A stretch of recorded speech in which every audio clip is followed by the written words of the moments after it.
Game changer event first of its kind like డల్లాస్లో జరగబోతుంది. ఎలా జరగబోతుంది, ఏంటి దాని speciality? Yeah, game changer event USA డల్లాస్లో చేస్తున్నాం. 21st ఈవినింగ్ 6:37కి అక్కడ అమెరికాలో స్టార్ట్ అవుతుంది. సో 22nd మార్నింగ్ మనకు ఇండియాలో స్ట్రీమింగ్ టైమింగ్ ప్రకారం. సో ఫస్ట్ టైం ఈవెంట్ కాబట్టి మాకు కూడా ఈగర్లీ ఎగ్జైట్మెంట్ ఉంది. సో ఈరోజు ఈవినింగ్ ట్రావెల్ అవుతున్నాం. హీరో, నేను, director and chief guest Sukumar అందరం ట్రావెల్ అవుతున్నాం. సో అక్కడ వెళ్ళి ఈవెంట్ని సక్సెస్ఫుల్గా చేసి మీ అందరికీ అంటే ఒక వావ్ ఈవెంట్ లాగా చూపించాలనే ప్రయత్నంలో ఉన్నాం. సో ఈ సంక్రాంతి దిల్ సంక్రాంతి అని ఇండస్ట్రీ అంతా అంటూ ఉన్నారు. మీకు ఎలా అనిపిస్తుంది? యా, ఈ సంక్రాంతికి 3 సినిమాలు రిలీజ్ కాబోతున్నాయి. గేమ్ చేంజర్ 10th, అలాగే డాకు మహారాజ్ 12th, సంక్రాంతికి వస్తున్నాం 14th. సో న్యాచురల్గా 3 సినిమాల్లో 2 సినిమాలు మా ప్రొడక్షన్ హౌస్ అయితే బాలకృష్ణ గారి సినిమా సితారా, అది కూడా మాదన్నట్టే. సో 3 సినిమాలు అద్భుతంగా ఆడుతాయి అని నమ్ముతున్నాను. సో ఏ జోనర్కి ఆ జోనర్గా ఉంది.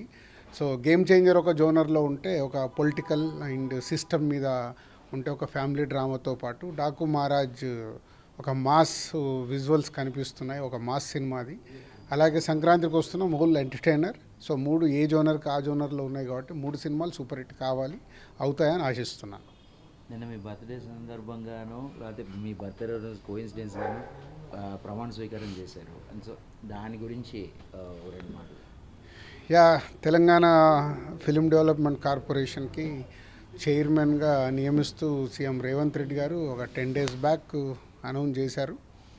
సో నన్ను ఎఫ్డీసీ చైర్మన్గా ఉండమని అడగడము, సరే ఇటు ఫిలిం ఇండస్ట్రీకి అటు గవర్నమెంట్కి మధ్యలో ఒక వారధిలాగా ఉంటూ హైదరాబాద్లో ఉన్న ఈ డెవలప్మెంట్స్ ఫిలిం ఇండస్ట్రీకి ఉపయోగపడాలి, అలాగే హైదరాబాద్ ఇటు తెలంగాణకు ఉపయోగపడాలి, అలాగే ఫ్యూచర్ విజన్ అంటే ఇవాళ తెలుగు ఫిలిం ఇండస్ట్రీ గ్లోబల్ అయింది.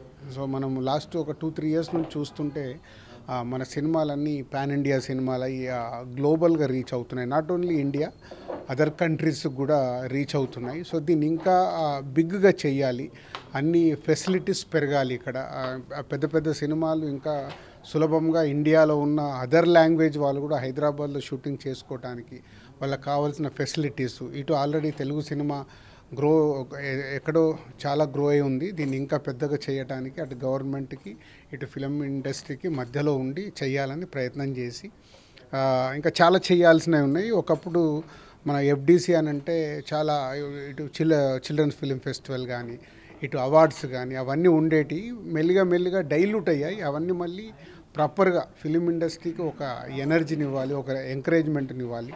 అలాగే గవర్నమెంట్ నుంచి రావాల్సినది ఏదున్నా ఫిలిం ఇండస్ట్రీకి అన్ని పనులు చకచక అయ్యేలాగా నేను ఉండి చేయించాలనే ప్రయత్నం మొదలుపెట్టాను.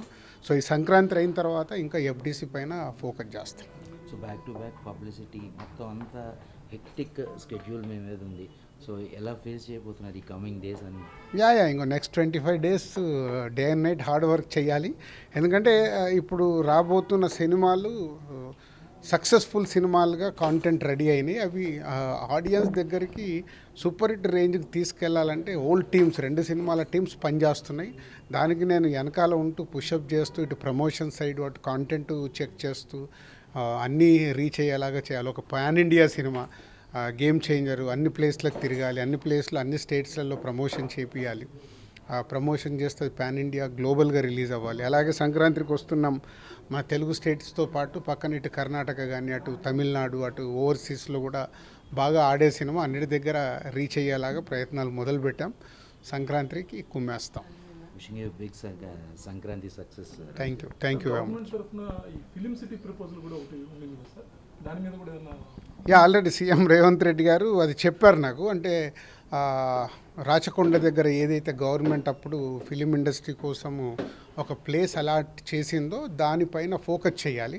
ఫోకస్ చేసి ఇంటర్నేషనల్ లెవెల్లో అక్కడ క్రియేట్ చేయాలనేది సీఎం గారి విజన్. సో ఎఫ్డీసీ చైర్మన్గా నేను చెప్పాను కదా ఇందాక, ఇటు ఫిలిం ఇండస్ట్రీకి ఎలా ఉపయోగపడుతుంది, ఈ గవర్నమెంట్ నుంచి చేసుకోవాల పనులన్నీ ఫిలిం ఇండస్ట్రీకి ఉపయోగపడేలాగా చేయాలి. అలాగే తెలుగు సినిమాని ఇంకా పెద్దదిగా చేయాలి. దానికి నేను చైర్మన్గా ఉన్నప్పుడు కావాల్సినవన్నీ చేయాలి. గద్దర్ అవార్డ్స్ కూడా ఎప్పటి నుంచి స్టార్ట్ అవుతున్నాయి? యా, నెక్స్ట్ ఇయర్ నుంచి ఆ అవార్డ్స్ కూడా ఇవ్వబోతున్నారు, Telangana state film Gaddar awards. So అవిటి మీద కూడా కమిటీ ఆల్రెడీ ఉంది. ఆ కమిటీతో పాటు డిస్కస్ చేసి ఫైనల్ చేయాల్సిన థింగ్స్ ఉన్నాయి.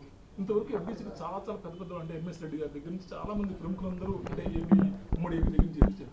అటువంటి బాధ్యత యాక్టివ్గా ఉండే ఫిలిం ప్రొడ్యూసర్గా ఉంటూ మీరు చేయడం అనేది ఏ రకంటే ఒకేసారి మీరు 2-3 సినిమాలు ప్రొడక్షన్ చేస్తారు, ఇన్ని పడవలు ఈ గవర్నమెంట్ బాధ్యత ఎలా మీరు నిర్వహించాలి? అంటే చిరంజీవి గారు నాకు ఒకప్పుడు ఒక పెద్ద మాట చెప్పాడు, రాష్ట్రానికి సీఎం ఉంటాడు, దేశానికి ప్రైమ్ మినిస్టర్ ఉంటారు, వాళ్ళు అన్ని పనులు చేస్తారు కదా.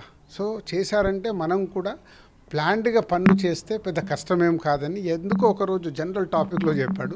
అది నా మైండ్లో ఉండిపోయింది. అంటే నేను ఒక్కొక్క సినిమా తీసినప్పుడు బాగా తీస్తున్నాను అనుకునేవాడిని. అలాగే 4 సినిమాలు తీసినప్పుడు తీయగలిగాను, ఒక సంవత్సరం 6 సినిమాలు చేయగలిగాను. ఇన్ని చేయగలిగినప్పుడు లీడర్షిప్ కరెక్ట్గా ఉంటే ఎన్ని పనులైనా చేయొచ్చు. దానికి కూడా లీడర్షిప్నే లాగా టీముని తయారు చేసి చేస్తాం. స్టూడియో పెట్టే ఆలోచన కూడా మీరు ఏమైనా ప్రత్యేకంగా ఉంది సార్? అంటే మీరు ఆల్రెడీ ఎగ్జిబిటర్ అంటే ఇప్పుడు ఈ 2 ఇయర్స్లో నేను స్టూడియో గురించి చైర్మన్గా ఉండి ఆలోచించాను. అది మా కంపెనీ నుంచి CEO వస్తున్నాడు, సో వాళ్ళు చూస్తారు. మాకు ఒక దగ్గర ప్లేస్ ఉంది, దాంట్లో స్టూడియో అనుకున్నాము. బట్ ఇప్పుడు ఎఫ్డీసీ చైర్మన్గా ఉన్నప్పుడు నా కోసం కాదు, నలుగురికి ఉపయోగపడే పనే చేయాలి, నేను అదే చేస్తాను. యా, అన్ని పెద్ద సినిమాల్లాగే దానికి ఉంటుంది. తప్పకుండా 2 రాష్ట్రాల్లో పక్కాగా ప్లాన్ చేసి చేస్తాం.